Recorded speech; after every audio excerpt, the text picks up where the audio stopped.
The HMAS Perth. Though she's based on a British cruiser, she has access to HE shells, which gives her a dual threat.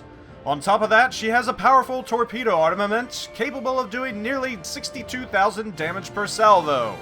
Torpedoes may also fire individually. The Perth is quite agile with a small turning circle of 640 meters and a decent rudder shift time of 7.6 seconds.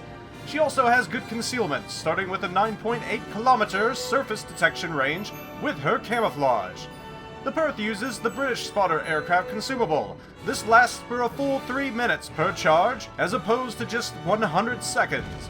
Her smoke generator is active for 90 seconds, generating smoke the entire time. This allows her to lay more smoke clouds than any other ship currently in the game.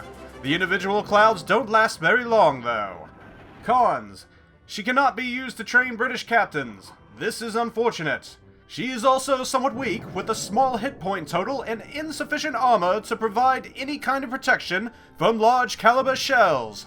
The Perth does not have access to the special British AP shells either. Her HE performance is mediocre, with only a 9% chance to start a fire per shell, and she has a very short-range main battery of only 12.8 kilometers. She's incapable of firing her main battery from concealment in open water, even when fully upgraded for stealth. She must make use of her consumables or terrain to be able to attack without being spotted.